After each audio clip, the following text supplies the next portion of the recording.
Welcome to the only show bringing cops and the community together for some real talk and some real listening. This is uncut. This is uncensored. This is Black and Blue Live. Hey fam, what's going on? Welcome to Black and Blue Live. My name is Dale, like it says right down there. I'm the host of the show. Thank you for joining me. Hey man, Adrian A on YouTube. That's the point of the pregame. You're not supposed to hear us talking. That was me and the guests conversing back and forth. You were only supposed to hear the music playing by design. But hey, I appreciate you coming on early. I appreciate everybody for joining the show today as we are live right now on these platforms on Facebook, YouTube, LinkedIn, and Twitter. Make sure you tell all your friends and family about the show. Spread the word about this show because this is where we celebrate diversity in U.S. law enforcement. So make sure you get that word out. We got a real good one for you here today. So we all know about whistleblowing and what it means, or maybe we don't, but we're going to talk about that today with some guests to the show that have some unique experiences in that arena as well. And hopefully their experiences and their knowledge in this arena will give us some better insight and what we can do as whistleblowers, because not just in law enforcement, this can across the board, you know, in any walk of life, any profession. You'll probably want to know what to do when you see something that's awry in your line of work. So with that, let's get to it. All right. So my first guest here works out in Asbury Park, New Jersey. Everybody, let's help me welcome to the show, Camille Warwick.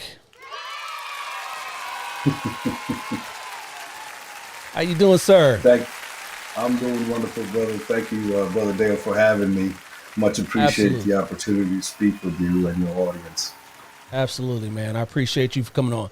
So tell everybody a little bit about yourself and what you do. Currently, my title is Lieutenant with Asbury Park. I've got 17 years on the job, did almost 2 with state corrections and the rest with Asbury Park. Moved up through the ranks, had the opportunity to work in street crime unit, which is, narcotics and gangs and kind of more of a jump out type work, somewhat hardcore enforcement in the sense. And, wherever I was, my focus was mainly gangs, guns, and drugs. So that's a little bit about what I did in PD. All right. So thank you a little bit about you. Thank you for telling us about that. And then we'll talk a little bit more about your experiences and your knowledge and what you know about whistleblowing. So appreciate you.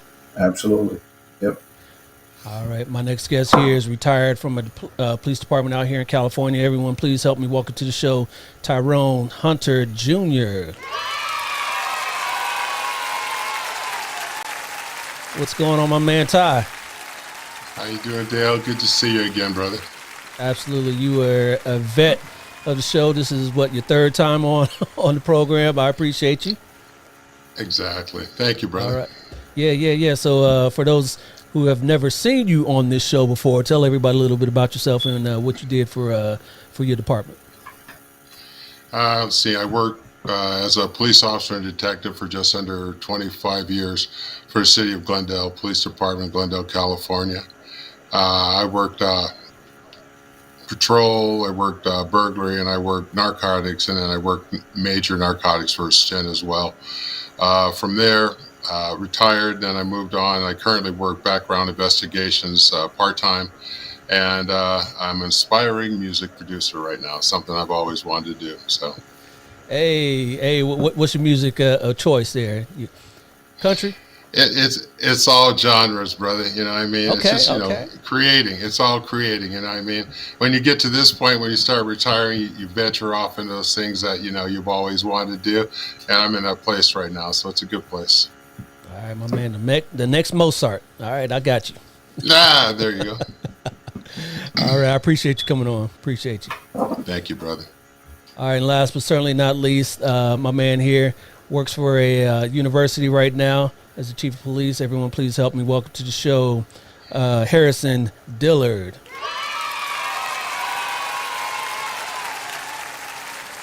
How you doing, Chief? Dale, how you doing? Excellent. So tell everybody, tell everybody a little bit about yourself and who you are and what you do. Sure. I'm currently chief at Moravian University in Bethlehem, Pennsylvania. Been there for about 10 months. I retired from law enforcement in New Jersey right before the pandemic, March 1st. Think where we were as a country, March 1st of 2020. That was my first day of retirement in New Jersey. I also am a military veteran. Spent 5 years in the Army as a military policeman. Spent most of my career either in narcotics or homicide. Really enjoying the new role as the chief of police out of college. And I'm also the president of a branch of the NAACP here in Hunterdon County, New Jersey, where I live. All right, all right. I love it. I love to hear. It seems Outstanding. like we are narcotics vets here. You know, I worked narcs for a while too, so we got some interesting stories. I'm sure we can tell as well. But that's not what today's show's about. We are here to talk about whistleblowing. So hey, let's get to it. All right. So as you see down there on the banner, ladies and gentlemen, this show today is about whistleblowing and what whistleblowing is, and so we'll get to some of those distinctions on what it is. Hey, let me just throw that out to any one of you guys in the panel right now. What is a whistleblower and whistleblowing? What is that? Whistleblower is somebody, generally an employee, that reports something wrongdoing, a violation of the law, a policy, a rule infraction, and generally it's especially I guess in our business if it's in public interest, against public policy, that's where whistleblowing happens in law enforcement most of the time. Hmm. Yep, absolutely. Exactly. And so we're in law enforcement. We've dealt with we just said here in the intro there, narcotics and gangs and all that sort of stuff, and what they term it, gangsters and people on that side of the tracks, they term it something different than whistleblowing, right? They call it what? Snitching, right? That's Right. that's not what we would categorize that, right? Especially because you got a public interest, not necessarily just you as the employee, and it can affect you as the employee, obviously, but you when you're snitching, as they call it, and that's not necessarily looked upon greatly by those in that organization, as well as not in our organizations when you whistleblow as well. Is that correct? I mean, I would say that it takes courage to do something like that. And the term snitching is just, I, I disagree with that. I think Yep. you're bringing to light an organizational wrong. And especially if you're a person of color, you have to do that because you set a precedence for those that follow you. And if you don't stand up, you bear that on your shoulders, just like many of our people of our past have done. You bear things on your shoulders. Sometimes it may not turn out favorable for you, but you do so that those that follow you, walk an easier path. Absolutely, and that's what it's all about. You had something to say about that, Chief? Yeah, just saying that unfortunately, excuse me, that term whistleblower has a kind of a negative connotation. Really, we are just upholding our oath. We're speaking truth to power. We're doing it because we care about the profession, and we want to make sure that we are addressing matters that need to be worked on. I'm sure every one of us when we brought misconduct to light or reported whatever we reported, it was to better the profession and try to improve upon our professionalism, our transparency, our accountability, and trying to build our bridges with our communities. That's the motivation behind us bringing these things to light. And unfortunately, you get ostracized and you get you're Mm, seen in a negative light. Yep. excellent. Unfortunately, and I and we'll feel talk. that's one of the things that we, as supervisors or people that have been in the profession for some time now, got some years on, and may even have some influence. That's one thing we need to change in our profession. Is it's the in our culture, it's still looked as snitching. Gangsters snitch, criminals snitch. We have an obligation to report misconduct, and we shouldn't hesitate when you see it, when you witness, especially serious misconduct. We're not perfect. We're all human beings. We make mistakes.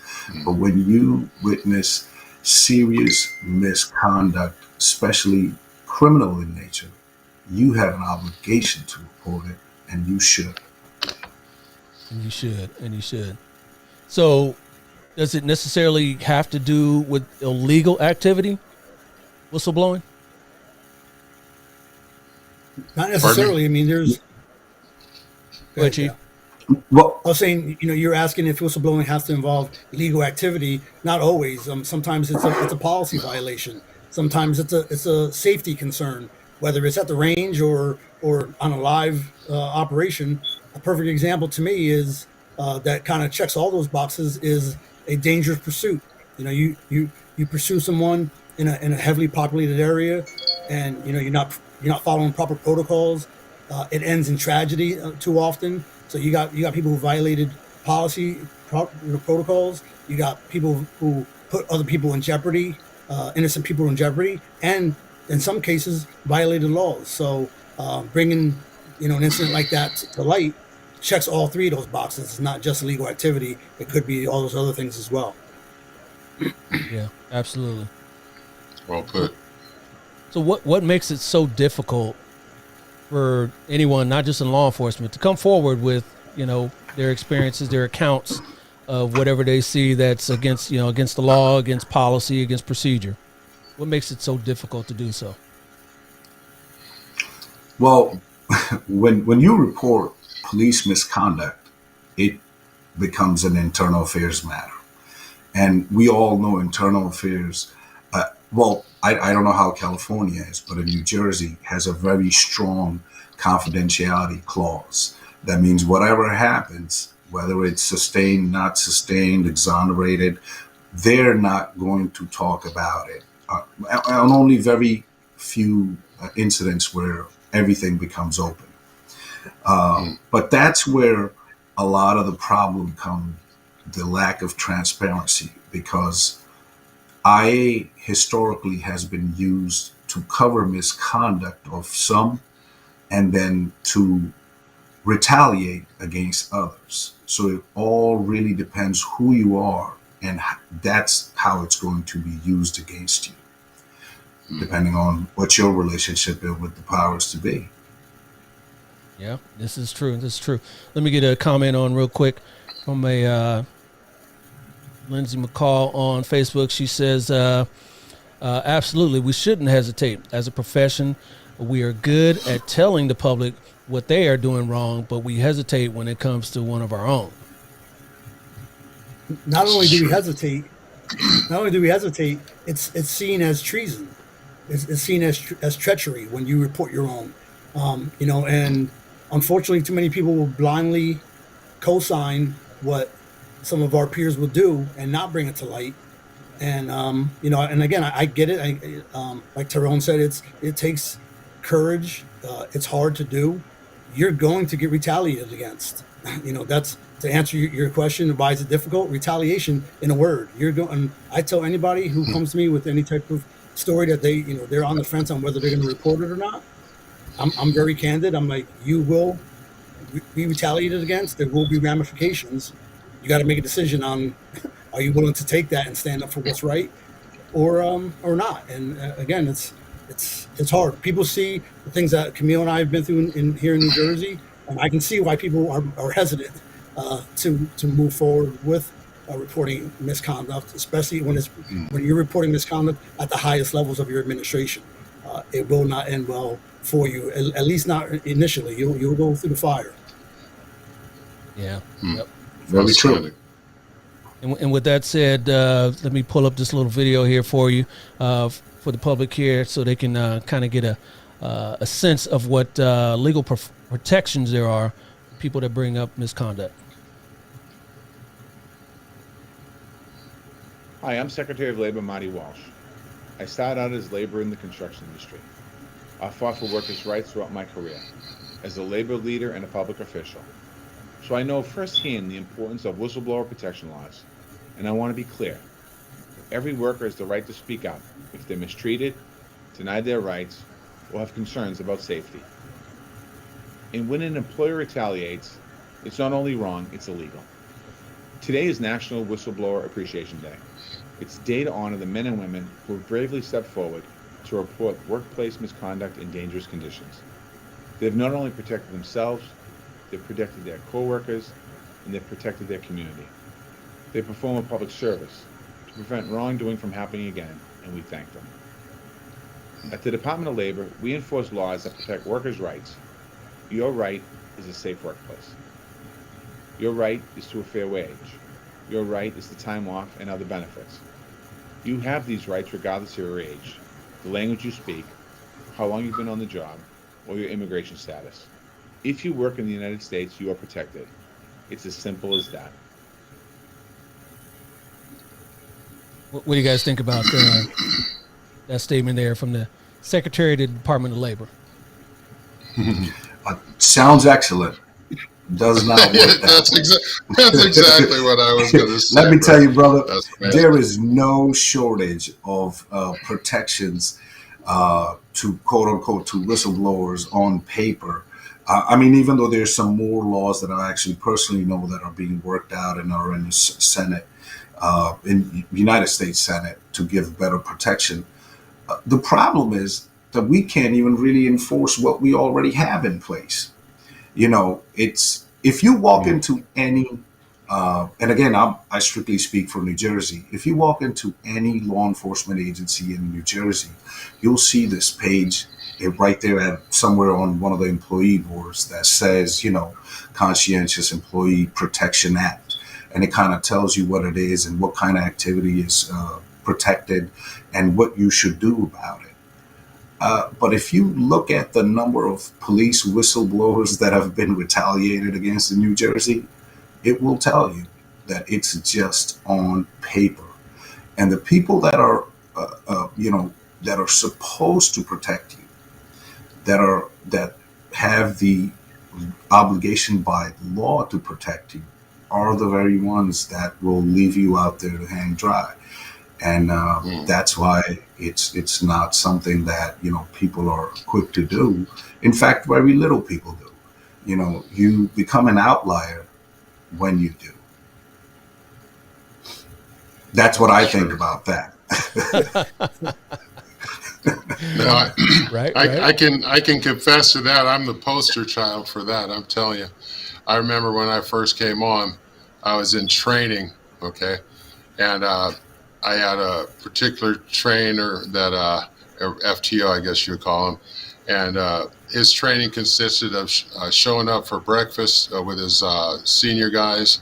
Then after that, we would go to his girlfriend's house for around 3.5 hours, and I'd sit out in the car and sweat and read my penal codes and stuff. And then from that, he would drive over to his dad's house for another hour and a half. And I think we usually had like somewhere like an hour and a half of actual police time. And the most that we would do is write a parking ticket and maybe a moving citation. And the guy was giving me what we call the equivalent of 2s and 1s, the lowest ratings on my performances. And, like I said, I had 2 kids to take care of. And luckily, there was this captain that was fond of me, and he brought me into his office through a sergeant. And he told me, he said, Tyrone, he goes, I know you're not stupid, and I know you're not this bad as, your performance evaluations reflect, and I want you to tell me what's going on. And that sergeant took me on a long ride, man. Like I said, I was very nervous, and we've talked about this prior. I had 2 kids to take care of, you know what I mean? And I had left a job where I was making halfway decent wages. I was, upwards of 50,000 back in '91 was pretty good. You know what I mean? And I stepped away from that to get this, entry level police officer job. And I told that sergeant on that long ride, man. And it was funny because we actually went places that it was in my district, but that training officer had not even taken me in these areas, and here it is, a sergeant driving me in areas I've never even been. It was a district we were supposed to be patrolling and stuff. And I told him, man, the next thing I know, the next day that FTO did not have his stripes, and I was the cause of him and his family losing money. And then what followed was hell. Literally, I lost my family. I had to go through somewhere in the area of a year and a half of just complete, excruciating, just rigid supervision, just things that you wouldn't even believe. They used to bring me into an office with a captain's office, and I was just thinking about this right now. And can you imagine today? I would sit as an African American, and they would put a chair in the middle of the captain's office, and I would be surrounded by approximately 10 lieutenants, captains, and sergeants. And then this particular sergeant would tell me, Tyrone, you basically are the worst officer in the world, so to speak, and you need to resign in lieu of termination, because if you get terminated by us, you're pretty much blackballed by the law enforcement industry. This went on for 6 months. Every 2 weeks, I was surrounded by these same men. They would alternate a little bit, but can you imagine today this happening? And I just whipped out a phone or a camera and said, "Hi, you guys. How you doing?" And it got so bad, I remember, I brought in a Bible one day, and I threw it on the captain's desk right in front of him. And he looked at me and he's like, "What's this all about?" And I looked around at all of them. I said, "You know what? I don't have too many friends in here right now. I thought I'd bring one." And you should have seen all their faces. It was amazing.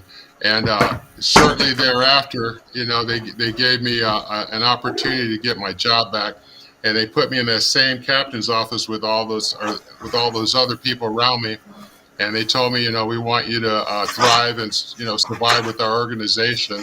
And he said, "What do you need, Tyrone?" I said, "You know what? I need a police patrol unit. I need a radio. I need a shotgun, and I need to be left alone," if you know what I'm saying. You know what I mean?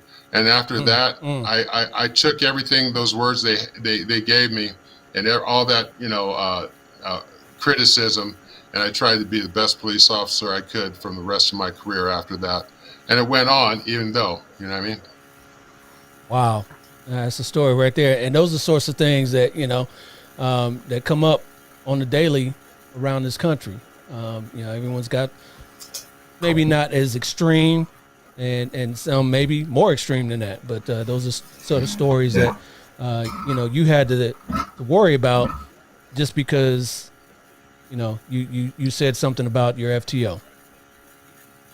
Absolutely. And on that note, Brother Tyrone, I want to tell you this, that others may not believe you, but nothing you're going to tell us that we're not going to believe. We've seen quite a bit, and not just personally, not even talking about our personal experiences. We've seen a lot of cops in New Jersey go through this. And, you said something, you brought the Bible with you and you threw it on the table of that captain. And it reminded me of the scene, and I know we all work narcotics. You remember The Wire? Oh, yeah. The Wire. I watched it, yes. Yeah. So in there was this scene where one of the deputy chiefs that, they have in that meeting, all the deputy chiefs and the brass, and, they're like, they're talking about McNulty, the main character, the detective, and they're talking about going after him. And they're like, well, what are we going to do about him? And that deputy chief throws that big, thick book of rules and regulations on the table. And from what I remember, he says, that's how we're going to get him. And sure enough, a couple of days later, he's on the docks, assigned to the Marine Patrol. So that's what it is. If you rock the boat, even though when you're right, you are going to be retaliated against. That's just the bottom line. And a lot of people come to, me as well, because they know some of the things I've been through. And that is, trust me, it's very rare that I tell somebody to go ahead and go on that path, because it is so dangerous. And there's so much you're going to face, so much adversity, and so many things and feelings you're going to go through once you become that whistleblower. And you trust me, you're on a lonely island, and I'm sure you know that. You just spoke about it. And, Exactly. The phone calls stop coming in, and people start looking at you funny. And here you are looking like the bad guy when all you did was the right thing. What everybody else should have been doing as well, and supporting you at least because you did it. But now here you become the bad guy. And, and they go after you with everything they got. And they got long money, long power. And, yeah. Yep. You're welcome. With that said, I got another video. Let's check this one out here. The retired police lieutenant who recently received a $550,000 payout from the city spoke today before the Honolulu Police Commission. Marissa Yamane joins us with more on tonight's top story. Marissa? Joe, Deanne Koanui didn't talk about the lawsuit or settlement, but rather she said she is concerned that Chief Susan Ballard is promoting one of her friends, even though he's had disciplinary issues in the past. Less than a month after being awarded a huge settlement from the city, retired Police Lieutenant Deanne Koanui sat before the Police Commission today alongside her sister during the part of the meeting set aside for public testimony. So she had a 3-minute time limit to get her message across. She's going to promote him to major on Friday. This is the second time they have a chance to do what's right. I think they need to realize that. Koanui's concerned about one of the current HPD captains who's being promoted to major, someone who's been a longtime friend of Chief Ballard and who's had disciplinary issues in the past. Koanui spoke about an incident at the police academy where that person was in charge of the dojo and changed tactics that she says resulted in a number of injuries. I reported all of the above to SHOPO, the chiefs, internal affairs, the city EO, the police commission, and the ethics commission. Nothing was done and the injuries continued. The rank of major is one step below assistant chief. Majors are the ones in charge of various districts and divisions. There's no written test given when captains are applying for major. Instead, it's an interview with the chief and deputy chiefs. Interview with the chief and deputy chief, right? Exactly. So, these sorts of things, they can retaliate against you just for speaking up, even for things as small as procedures that aren't being followed, and they can retaliate against you and still do what they want to do, right? Exactly. Absolutely. Yeah. That video started with the payout, $500,000 payout, right? That does absolutely nothing to effectuate change. No, that lieutenant was trying to effectuate change, trying to put something in place where the nepotism wasn't leading to promotions, right? And so she was obviously ostracized. And yeah, she got paid. She got paid, but what is that? That's not the point. The point is to effectuate change and put things in place so these things don't continue. I was the first person of African American descent in the history of my agency to become a lieutenant and to become a captain, where I retired from in New Jersey. Right? I looked around and I appreciate that, sir. But to me, again, if we're first of anything, we have to make sure we're not the last of that. And so I started looking at the things that were being done, how proactively other male minorities were being eliminated from promotions. And again, Camille talked about the weaponizing of internal affairs, the weaponizing of the performance evaluations. They go after who they don't like. They prop up who they do like. These things are in place. A lot of promotional processes are very subjective, like that one they just spoke about. It's just an interview, right? So they can just come in and put anything they want, any measures they want in place, and promote whoever they want. And that's some of the things that Camille and I in New Jersey have been outspoken about, is trying to put objective standards in place for hiring and promotions, because too often people who look like us, women as well, LGBTQ, other underrepresented groups are eliminated because of how subjective these processes, these hiring and promotional processes are. So Camille and I actually wrote 3 laws in New Jersey that now are mandated legislatively.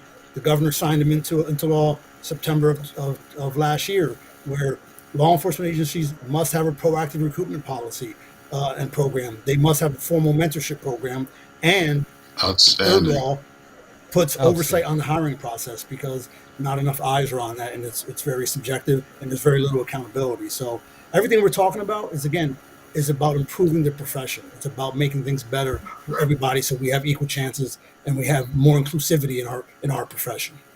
Yeah, let me give you a round of applause for that, because that's great work you two are doing right there. Love to hear that. They're making sure no man is left on an island. I like that, because like I said, in my situation, I was left on an island, and it kept on going. It went on to like the 20-year point in my career.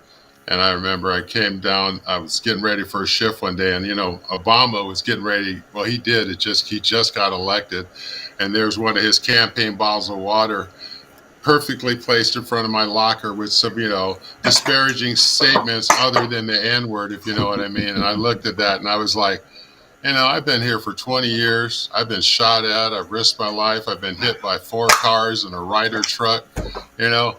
I've earned my right not to have stuff like this happen, and this shouldn't happen to anybody, let alone me, who's been around for a while. And then I stood up, and like I said, I ended up, getting one of those highfalutin lawyers and all that stuff. And the city ended up paying that guy out. Can you imagine? Wow. Even after I stood up at that time, the city, it was a closed door meeting. And I remember the guy walked out and he told me, "It's done, Tyrone. It's done." And the only thing I think is like, you know what? This guy said, this is what we need in order to get rid of this case. And that's exactly what happened. I had all the evidence and all the everything, And at that point, I realized I was short timing, and I said, you know what? I don't want to do this anymore. And that's why I left the law enforcement early. I wanted to do like 27, 28 years, along with some injuries as well. But I cut it short because of that situation. It's just like, I had earned my rite of passage, so to speak. You guys know what I'm talking about. You guys were on those positions and stuff like that. And at that point in time, I was just like, that was the utmost disrespect. Like, you don't do that to people like me. I've earned my right to be here, and so, but getting back to the point, and let me preface this as well. The city where I work for, outstanding. The organization I work for, outstanding. Some of the people that they hired, not so good. So let me preface that, okay? That part. Yep. Yeah, I got a funny story. You were talking about the Obama thing. Back when Obama first got elected, I was on a task force, a dope task force. And we worked off-site, obviously, from my department. And I came to the office one day and went to my desk, and there was a sign on there that said, "No Obama," right? N-O and then B-A-M-A, right? Mm-hmm. And then I stood up in front of everybody with it, and I said, I'm totally with you. I'm not a Bama fan either. I'm an Ohio State fan. And then that squash right there, everyone just laughed. And said, "No Bama." I said, "Nah, I don't like Bama either." Right. Yeah. Let me get a couple of these comments on here real quick before we move on. Sure. We got take that down there. Oh, sorry about what am I doing here? There we go. Technical difficulty. There we go. All right. Scott Thompson says voicing change could have started with rewriting or revisiting policy. That's something that she can somewhat control. I guess we're talking about the Hawaii, the Honolulu video that I played there. Daniel Marmolejo on Facebook says great dialogue. And so does Scott Thompson as well, says this is great dialogue. He also comments, a lot of times it's rather if it's right or wrong, we have to know what battles are important to fight. And it's kind of picking and choosing your battles of when you speak up. So great dialogue there. That definitely resonates with me, because the first time I started seeing some things and brought it, I was still a detective. I hadn't picked up any rank yet, and I brought some things to light, and I was told, pick your battles. And basically I was, being told in no uncertain terms, stand down, sit down. Yeah, exactly. Pick your battles and so, when things became really egregious, I had to pick that battle. And I literally got to a point where I opened up a Word document, I saved it under the title "Enough is Enough," and just started typing. And next thing I know, I was 30 something pages in, because I'm like, the battle was here now. I got to say what I got to say. I was a lieutenant at the time, and now I have a voice, and I've seen too much, and I'm not going to allow the next generation to continue to face what I faced. So I'm like, okay, now I'm going to pick that battle. But that comment resonates with me, because early in my career, when I still had a lot to lose, I don't know if I would have been, had that grit and determination to bring things to light, knowing I have still 8-9 years to go. When I was a lieutenant and I had 4 or 5 years ago, I'm like, okay, I'm gonna say what I got to say, because I got to make sure the next generation doesn't face this. Yep. Now but that's also like. Go ahead, Camille. Go ahead, brother. No, I'm going to say that's. Go ahead, bro. All right. I No, see I the was going floor to to say you. that. Yeah, yeah, no, I appreciate it. I was going to say that it also comes with time, right? I mean, it's not about picking your battles. It is about right and wrong too.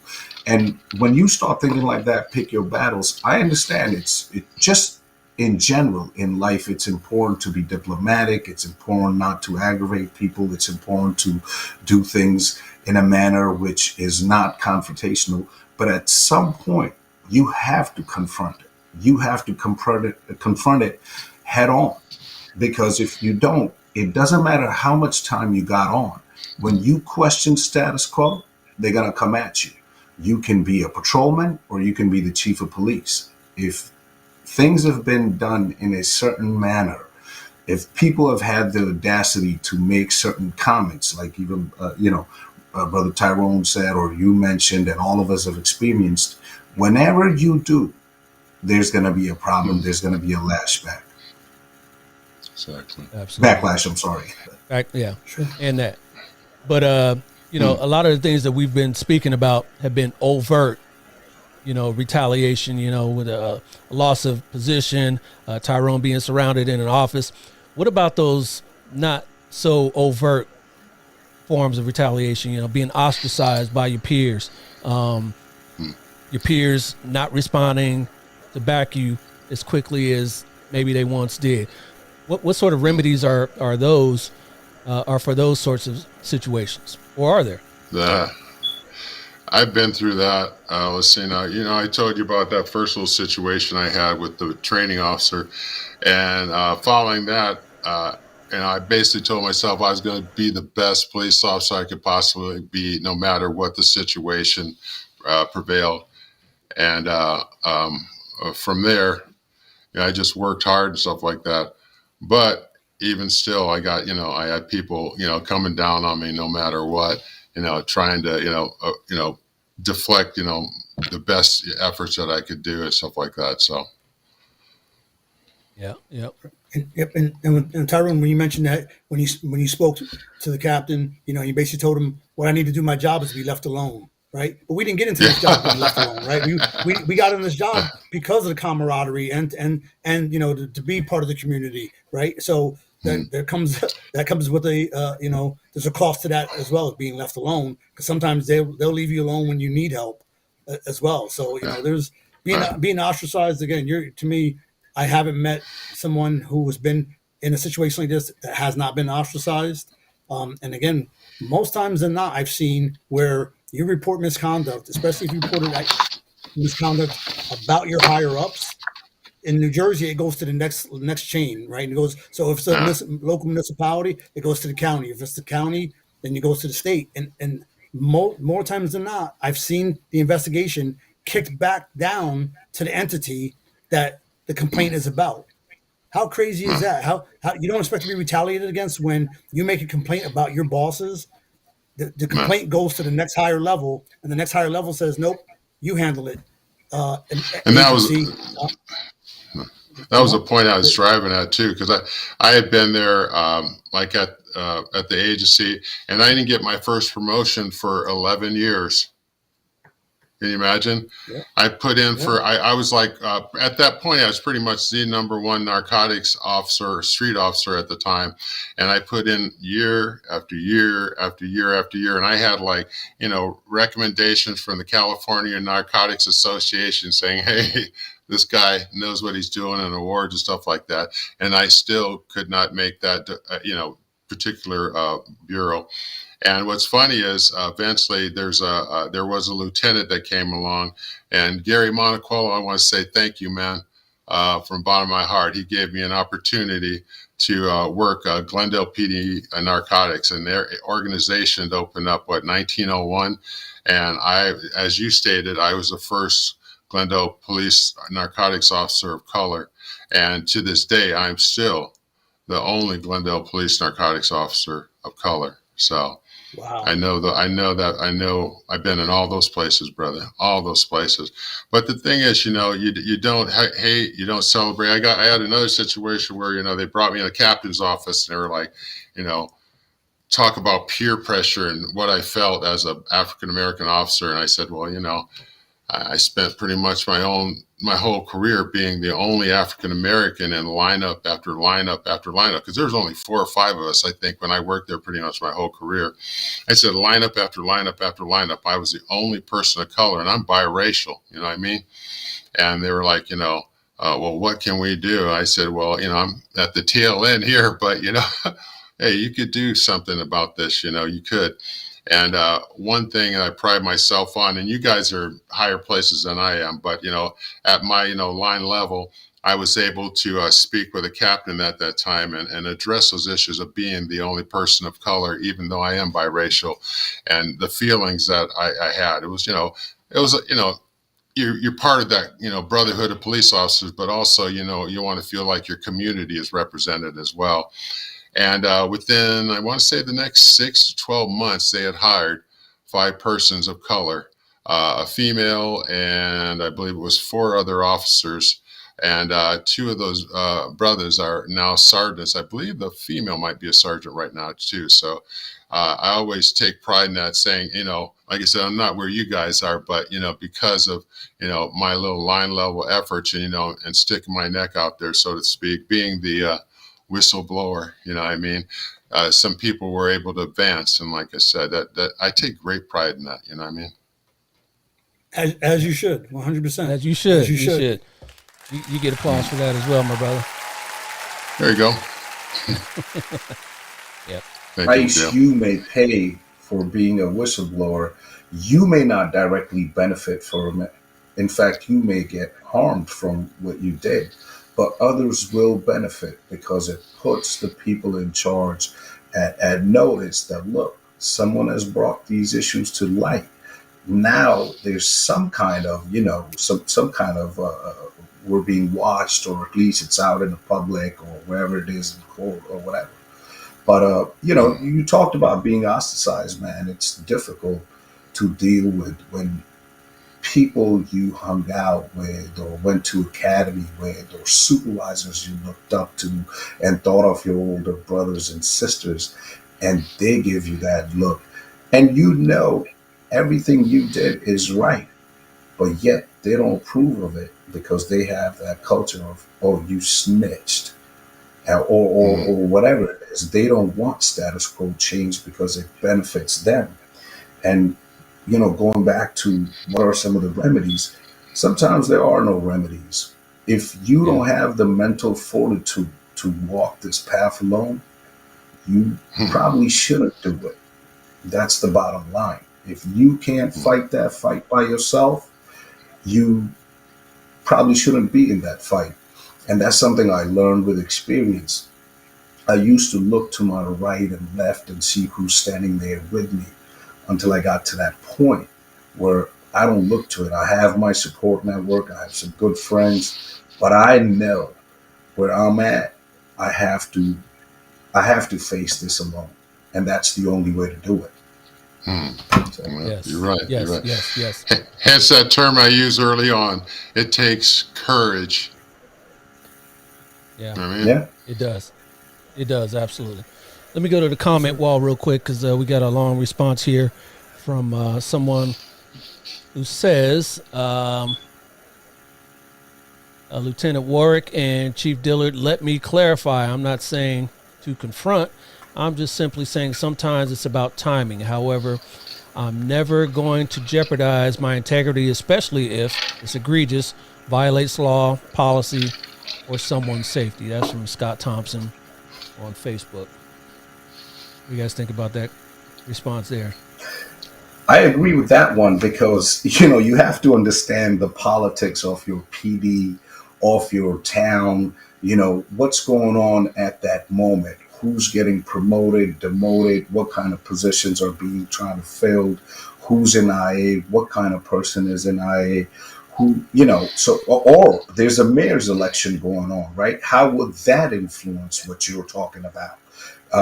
So local politics, internal politics is also always something to be considered. And a lot of time whistleblowers, they don't realize these things because they may be naive to the fact or to the importance of timing. They think that you've seen it and it's your obligation to report it. So they may not pay attention to the timing because they haven't been there before. It only comes with experience. Right. After Yes. being in the I can game tell for a you, little bit.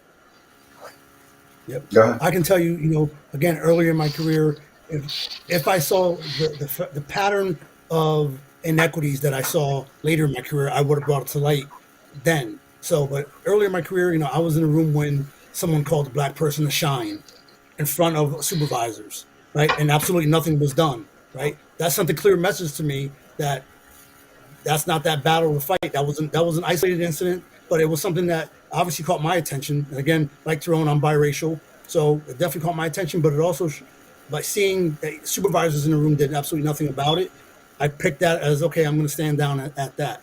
Later in my career as a lieutenant, I didn't have to ask anybody to stand up and pick that, and take that battle. As a lieutenant, I'm going to say, okay, this is wrong. And what I started looking at is I started seeing the patterns of disparities. I started seeing how it was very common for male minorities to be the ones skipped for promotions and skipped for training opportunities and put in the less coveted units and being Yeah, that targeted for happened. internal affairs.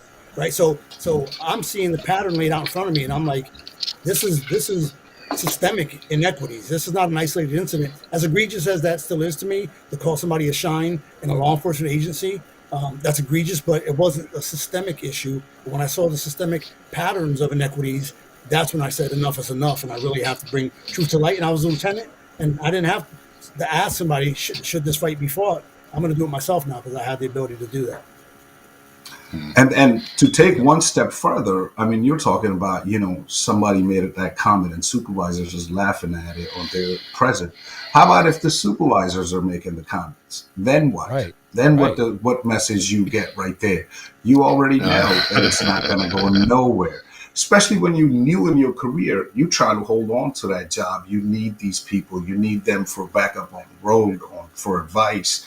To rely on their expert experience or whatever it is that they do. But yeah, now that I'm in that position of supervision, I dare somebody to make an inappropriate comment while I'm present. Or even if I'm not present, I'm going to address it. If it's an inappropriate comment, shouldn't be made at work, guess what? You're going to be held accountable.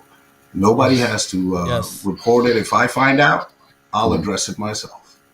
Yeah, and Wow. a lot of these That, things I see are easier said than done when you're new in your career. Me, with Yeah. almost 18 years in my department now and 25 years total in law enforcement, if someone, makes an inappropriate comment in front of me, first of all, they wouldn't because they know my personality that I wouldn't stand for that. But two, I don't care who you are, I'd say something back, chief or anyone below. But like I said, I've got 25 years in this game and someone that's got 25 minutes in the game, maybe not so much, right? Yeah, Right. no, it's not. It's understandable, and they looking at you. They looking at how others are acting because they're trying to it- they trying to fit in. And if you're gonna give them a bad example, they may follow it. It's understandable when you're new, but regardless of the time you got on, it shouldn't be acceptable, and that's the biggest message. You have to change the culture in Yes. policing, and kind of be on the same page, and understand why these things are important. Right. Now we've all been talking about, worst case scenarios and horror stories, but are there times when, when someone speaks up and management actually looks at the situation and rectifies it? Have you guys ever heard of that? I'm sure, to be on the flip side of that coin, there are times when, when supervision says, you know what, Tyrone, you know what, Camille, I let me look into that. And then they look into it and something is done. well, I always go ahead. I always allude to when I first came on, it seems like I'm a pessimist in some ways, but it was two white men that helped me become a police officer. Shout out to Will Curry and Jeff Neal if you're watching, eventually watch. Thank you for this. Those guys helped change my life. I mean, I wouldn't be here if it wasn't for that. But like I said, subsequently, what happened, and another lieutenant, for example, and I mentioned Gary Monaquillo earlier, and then John Perkins, he's a guy that brought me into, after 11-year wait, he brought me into the detective bureau and stuff like that. And then, from there I flourished, and somebody said, hey, this guy's halfway decent, when during that 11 years, I was thought to be not good enough, incompetent, that type of thing. I had to work so hard just to get to that one point. And when I got there, I made sure nobody, no stones were left unturned about my performance. I mean, because, at that point, I thought of myself as like, a Jackie Robinson, a Muhammad Ali, in that police department, it's that you make your work product shine, I mean, you try to be the best. And, with that, nobody's going to be able to say, hey, this guy's not worthy. You know what I mean? And from there, things got a little bit better. You know what I mean? Yep. Anybody else? And just to continue with that thought process again, too often we have to be near perfect to be in the same room with mediocrity, right? So you have to be perfect, right, to be even considered, right? Because all it takes is one person who has the ear of the administration to change the narrative about you, and that's who you are. And so, oh man, so all it takes is something, a minor slip up, and that changes the narrative about you. So we have to be that's amazing, damn near perfect, if not perfect, just to be in the same room with mediocrity. And it's a shame. Too often our conversations about how we got lucky. You've alluded to it a couple of times. You got lucky that you had a couple of people that were mentors. You got lucky that you had a lieutenant who took you under your wing, or sergeant. Luck. We can't rely on luck. This field is too unlucky to rely on luck for us should to never be able to be that way. careers. Should never. Right. Yep. Yep. So but again, I've never seen, and again, not that I've seen every case, but one thing I loved about the military is that I felt the military really addressed any racism, bigotry, sexism, anything. They let you know very clearly how they were going to handle that, and I felt that they handled it very strongly. And so I never had more of a sense of belonging than when I was in the Army. Again, there may be cases in law enforcement. I just haven't seen them, quite candidly. Wow. Seems like they have a good situation in New Jersey, though. Because I see some upward mobility, though. I see both of you guys in good standings, in the community. That's outstanding. You know what I mean? Yep. I have a lot of respect for you guys, man. Trust me, we've earned it. We earned it. Nobody gave it to us. Yes. So, and that's the thing, just going back to, we made the point of, doing the right thing is a little bit easier later on in your career, but it's still not easy. You could be a commander. I am a commander of a squad, but still, if I have to address something inappropriate, it's gonna be a lot of pushback, right? Because it's still not easy, even at this command level or mid-level manager level. It's still not easy because that culture is there. People look at you like you did something wrong. So, whether new or old, it's always going to be hard. You're just going to have the courage to do it. Absolutely. That's it. All right.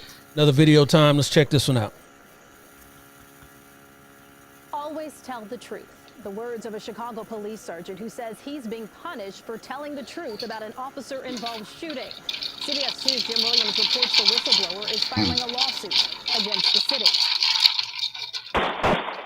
When off-duty Chicago Police Sergeant Khalil Muhammad fired those shots at 18-year-old Ricardo Hayes in August 2017, wounding him twice, Muhammad told the 911 operator he had no choice. What happened? Hey, this is Chicago Police Sergeant Muhammad. He's about to pull a gun on me, walked up to the car, and I had to shoot. But Sergeant Isaac Lampert, investigating the shooting, saw it differently. He believes, and the video shows, Hayes running from Sergeant Muhammad. I didn't feel as though the shooting, the way the department wanted to portray it, was correct and accurate. Lampert says his superiors wanted him to approve a final detective report that called Muhammad the victim and Hayes the offender. Lambert refused.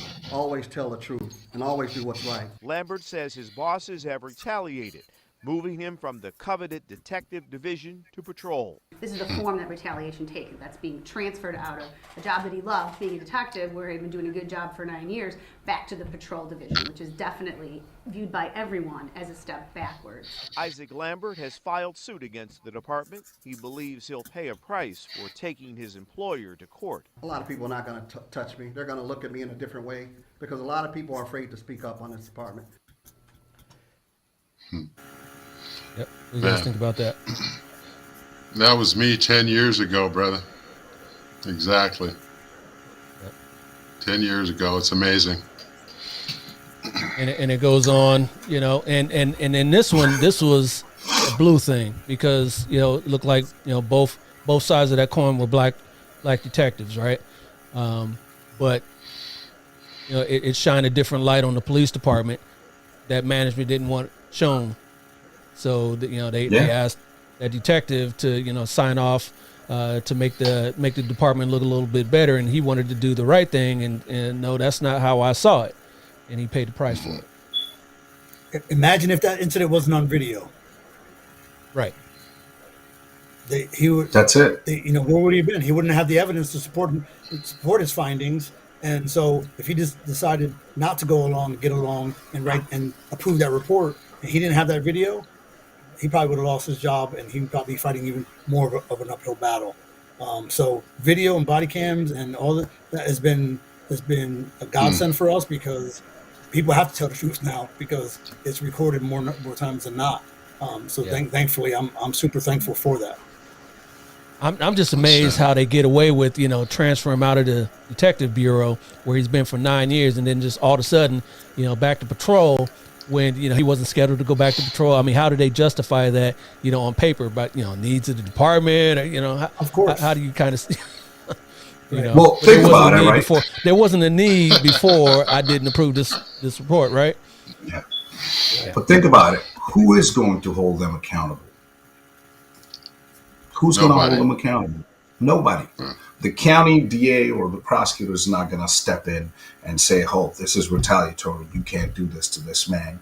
They are the same. They're the exact same people. Sometimes they're the worst. They're going to say, "Look, man, this is your mess. You deal with it. That's your employee. You deal with it." No matter how wrong that person is being done. In New Jersey's, there's law. There's a 4th-degree law against retaliation for an official act. I don't think it's ever been, you know, not that I know of, that it's been, you know, practiced or anybody held to that standard. There's other laws like, you know, intimidating witness and all that, which is 3rd degree, which is even more serious. I don't think it happens because power that be, people that are instilled that job of holding up, you know, people responsible are complicit oftentimes. And that's the disappointing part about it. You know, they got to do this to him and nothing happened. No city official is going to speak. No county prosecutor is going to speak. Attorney General is not going to speak. And all he's left with is a lawsuit. And even with lawsuits aren't like this fun thing. Sometimes people have this impression that, oh, I'm just going to go ahead and file a lawsuit. They come with a ton of issues of their own. First of all, you know, it's extremely slow. And then this COVID thing, it really gave public officials some chance to not do their job, which they already weren't doing. But now they really got a good reason to make it look like, you know, just neglected jobs. So think about it, right? You file a lawsuit. First of all, you got to have some money to give to the lawyer. And then, you know, your lawyer's interest isn't always synonymous with your interest. Like I said, I mean, a lot of us, we go the lawsuit way because we want change. And quite frankly, that is the only recourse left to us. And lawyers care about money. Lawyers will sell you down the river. If the city is willing to pay you good money, they're going to force you. Your own lawyer is going to force you to settle. No change is going to come out of it. They just want to make some money, and they're going to put something in your pocket and make you go away. Nothing changes. And in terms of the people in charge of these law enforcement agencies, it doesn't come out of their pocket. it comes out of the taxpayer pocket or the joint Right. insurance fund. Right. So they don't care about it. Go ahead, put in another lawsuit. See if they care. They don't.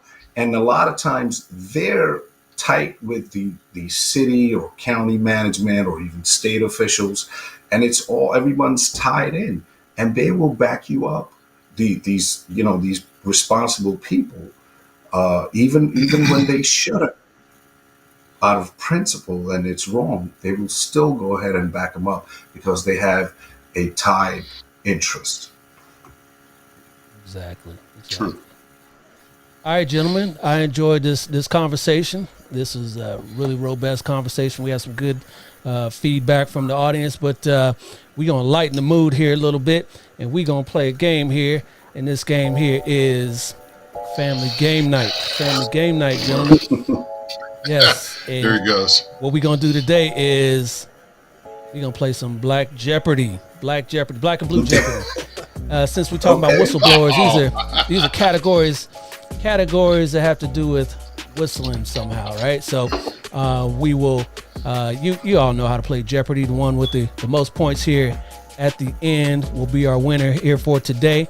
And we will go by seniority of position. So we'll let Chief Dillard have control of the board.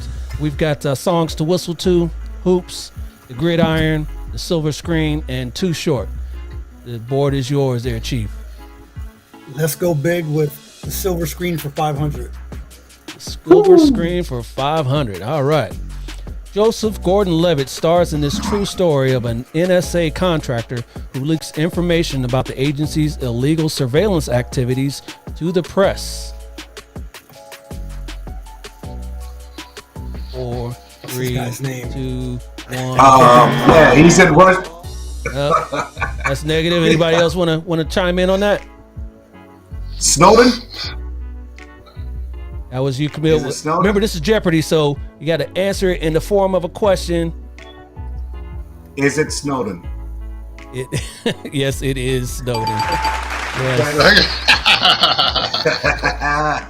All right. All right. All right, so now that means you've got the board there. Camille, you got the board. Go ahead. I'll go with 400, the silver screen. Silver screen for 400. Matt Damon stars in this film about a corporate executive who works with the FBI to uncover the company's illegal price fixing activities. What movie is that? 4, 3, 2, 1. Anybody else want to chime in there? All right, that is. Can't think of it either. The Informant. The Informant. I knew that one. All right, you still got control of the board, Camille. Camille, you still got control of the board. Let's go with 300, silver screen. Silver screen for 300. Russell Crowe stars in this film about a chemist who comes forward with information about big tobacco in this 1999 film. Oh, I'm not going to remember that. 3, 2, 1. That is The Insider. Look at this. That was a good movie too. Yeah, I didn't see That that, was a good movie. All right, you sure you want to do the silver screen? Camille, you still got you know what? I'll tell you what, man. Let's go with I'll take 300 for Too Short. All right, Too Short for 300. All right. He played the role of Lou Loke. He's got to straighten it up. In this classic 1993 film about living in the gang-infested neighborhoods of South Central Los Angeles. Oh, it's what is 3, 2, Deuce. 1. Oh, come on, brother. You should know. Anybody else know that? 1993 film about living in South Central. Nobody? That's the gang Nope. name, Deuce. I can't remember the name. It is Menace to Society. Oh, no. Oh. And I've only seen that like once in my life. Really? I've seen that movie. I've seen it about a month ago. Yeah. Hey, real quick, there's a Herlene saw it about a month ago. Herlene Genty on Facebook says, "LT, you better win this game." You see it in the comments right there underneath me there. She said, "You better win this game. You still got control of the board, LT. Go ahead." Listen, let's go with 200 for Too Short. 200, Too Short. What? This hip hop producer produced Too Short's 2006 hit and namesake of this live, Blow the Whistle. This producer, what? 3, 2, 1. Oh, you just digging yourself a hole. Anybody else? I think I'm in the hole. What? Nobody? Yeah, and I know who it is. Lil Jon. Lil Jon. And you know what's funny is I actually bodyguarded Little John before, which is funny. So you should have known this one. All right, Yeah. right now the score Yeah, is funny. Camille with negative 700. Tyrone's not on the board yet, but I guess he's doing better than them. And Chief Harrison with negative 500. Come on, guys, let's dig out these holes. Come on, Camille, you still got control of the board. Listen, give me 400 for Too Short. Too Short for 400. Along with other Bay Area rappers and influencers, helped spur the hyphy movement and this dangerous practice involving cars with no drivers. You might as well pass that on to somebody else. What is drifting? What was What that, is Tyrone? drifting? You chiming in on that? What is drifting? That is negative as well. Chief, you want to jump in on that? I'm not even trying. Ghost Ride the Whip. Ghost Ride the Whip. Oh, it's a name.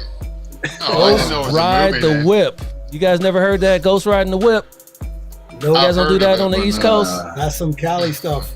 Brother. Hey, too shorts Cali. You Too gotta shorts put Cali. some East Coast stuff. This is biased. Hey, let me Come tell you on. guys, man. Dale always comes up with these games, and all of a sudden you got to try to figure out these answers. You're scratching your head the whole time, brother. Come on now. I've been here. Come on now. Car Click vehicles on, man. with Let's no go with drivers. Come on, that's Ghost Riding the Whip. Come on now. Camille. Who picked that? Was that Camille? Yeah, that was. You still got the board. You still got the board. Maybe Too Short's not your thing. I guess apparently not. Let's go with Gridiron 300. Gridiron for 300. When an offensive player blocks a defensive player who is already engaged with an offensive player below the thigh. What is that? Shoot.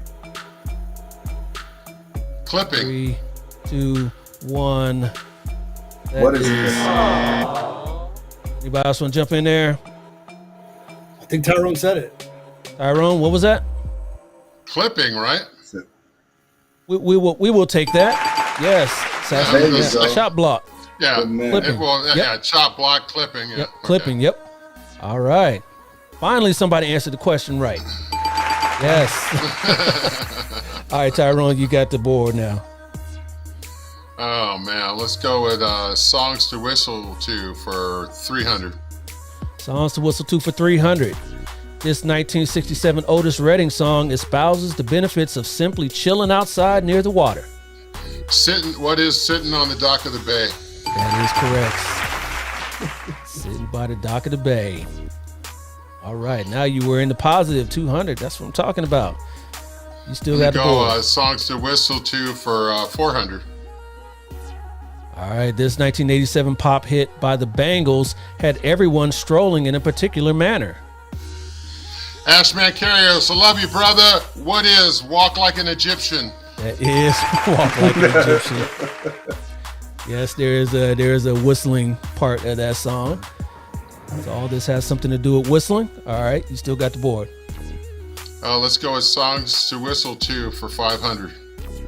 For 500, this 1960 song, "The Fishing Hole," was the theme song of a popular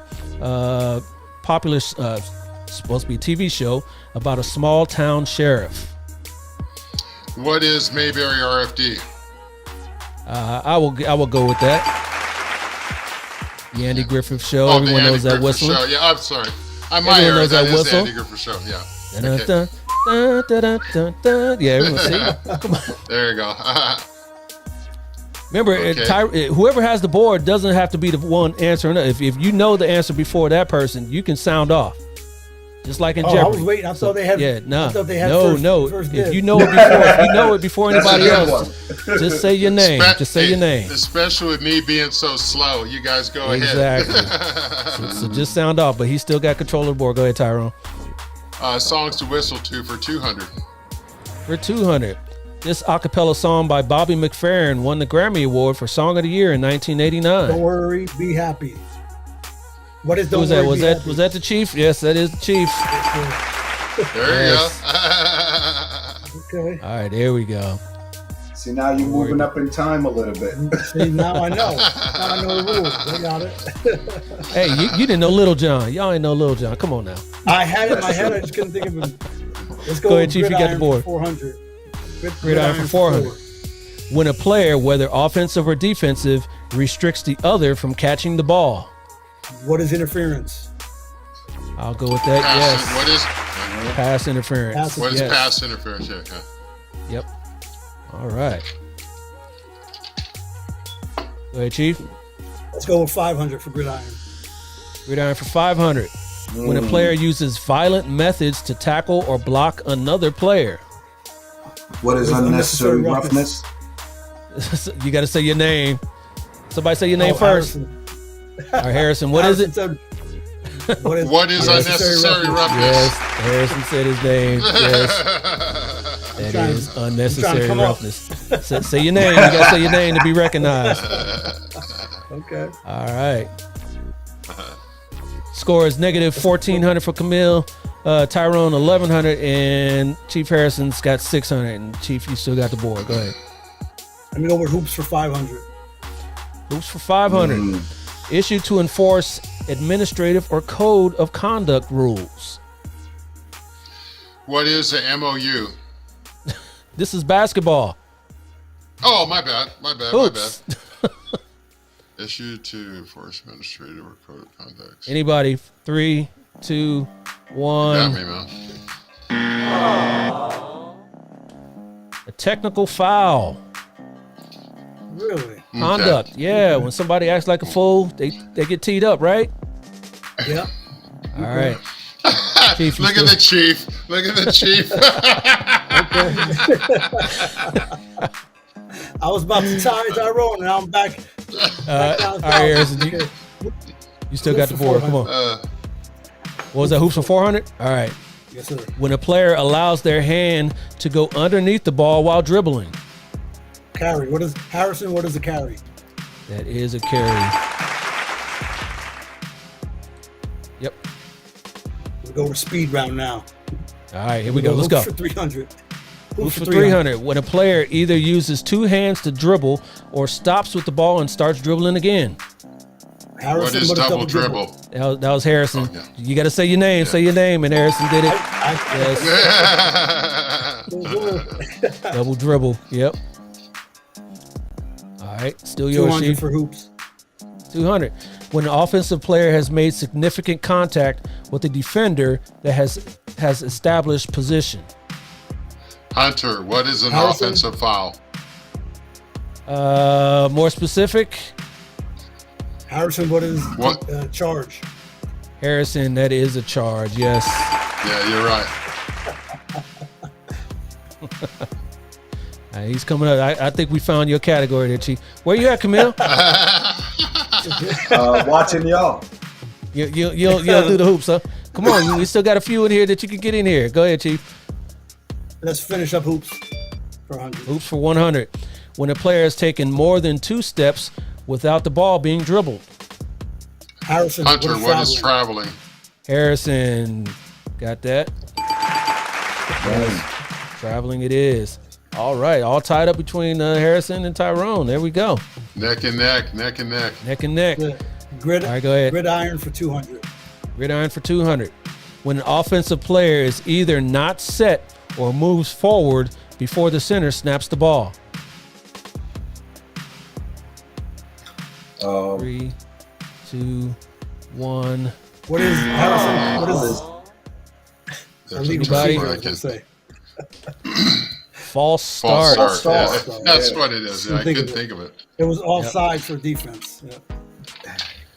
All right, Chief. So silver screen for 200. Silver screen for 200. Julia Roberts played a sexy dressing paralegal who sued PG&E for illegal dumping and contamination in this 2000 movie. Oh my God! Hunter, what is Eric Bogdanovich? Erica Bogdanovich, I think it is. Yep. What is that? Aaron Brockovich. Yeah, there you go. There, I couldn't think of her name. I knew it. Hey, you got to give me some props for that one. I gave it to you. Nah, he gets it. Aaron Brockovich. Aaron Brockovich, yep. All right, That's Tyrone, not go one ahead. of those names you say every day. Let's go with songs to whistle to for $100. All right.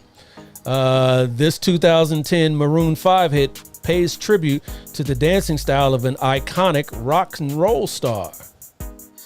Hunter, what is Moves Like Jagger?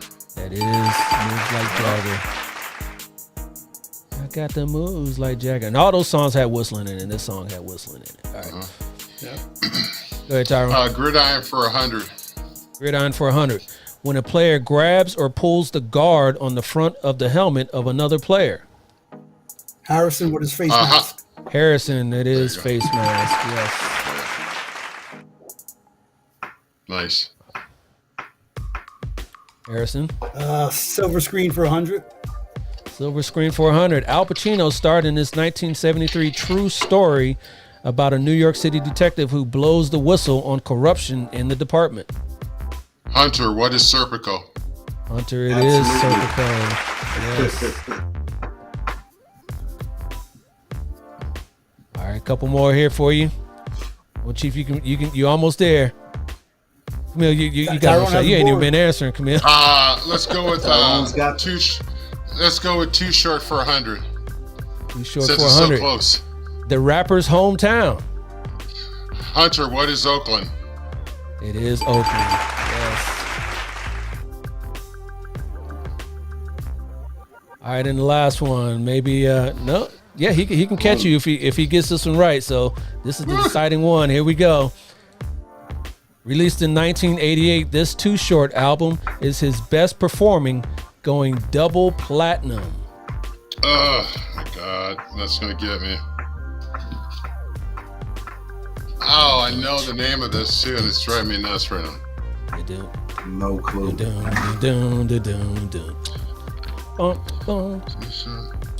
You know that one. Life is. I can't think of it. Too short. Life is too short. Oh my God, I can't. I try to give everybody a hit there. I don't remember that song. Life is too short. Come on. Yes, we know that song. I couldn't think of it. Only the West Coast brother remembers that. Too short is West Coast, and we got our winner, and our winner is Tyrone.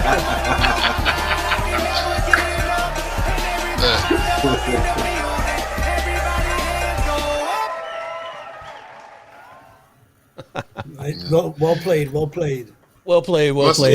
Must has something to do with my East Side Detroit upbringing or something, huh? Nah, that's your West Coast right there. That's your West Coast. Exactly. That's funny. Real quick, let's see. Scott Abner on YouTube says Chief knows his hoops. so you blew through that one, Chief. Nice. And Scott Thompson on Facebook says congratulations there, Tyrone. Congratulations for winning that. All right, guys. This is the conclusion of our show. So just some words of wisdom we can leave our viewers with on the way out the door. We'll start with you, Camille. Well, I'll quote the great Frank Serpico, and he said, "Keep lighting those lamps for the world to be a darker place without you. For the world would be a darker place without you." Word up, for real. Keep blazing that trail. Tyrone. Pretty much the same thing, man. Wherever you are, whatever situation you be, have courage to stand up. And if there's something wrong, make sure you're the one to make the change. Because if you don't, everyone that follows you will endure the same thing. And I was one of those type of people, no matter where I was. And thanks to my father, Ty Hunter, taught me as such, that you stand up for yourself. And like I said, I could have probably had a lot better career if I kept my mouth shut and went along with the program and, endured. But like I said, there's 5 police officers right now of color and 2 that are sergeants. And I think I might have had something to do with it because I opened up my mouth when I was supposed to. Right. And how large is Glendale? At least when you left. Right now it's probably about 250 or something like that. It's not that big, but Glendale is the 3rd largest city in Los Angeles County. I always say there's LAPD, Long Beach Police Department, and then the city of Glendale Police Department. So it's the 3rd largest in LA County. It covers like somewhere during the day. I think it's like 2 million during the day because of the business industry there. Yep. Yeah, I wanted to get perspective on, 5 people of color in a department of 250. Mm-hmm. I mean, Right. still got a long way to go, don't we? Exactly.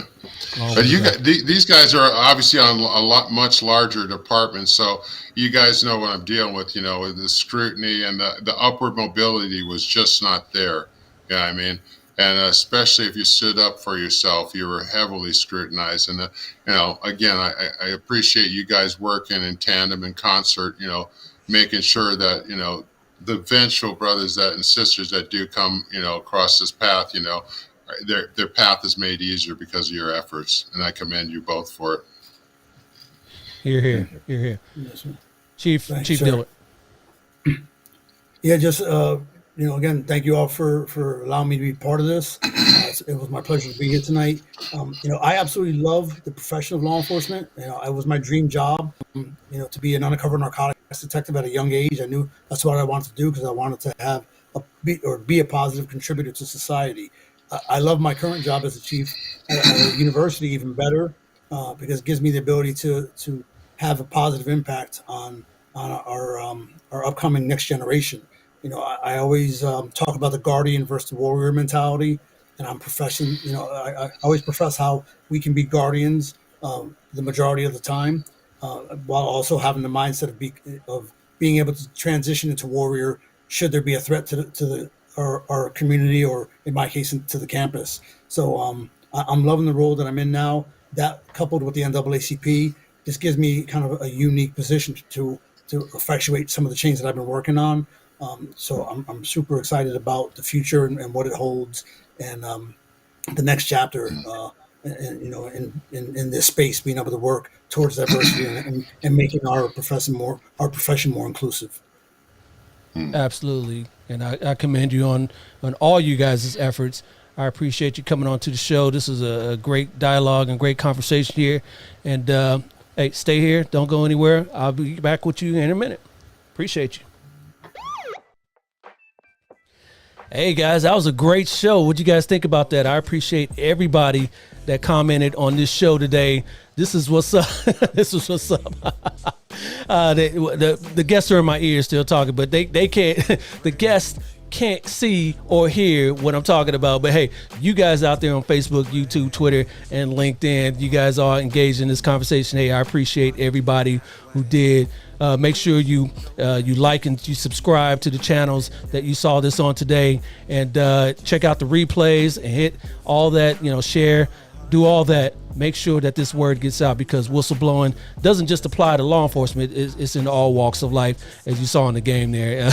So I appreciate everybody who came in. I appreciate my guests. I appreciate you. Hey, everybody.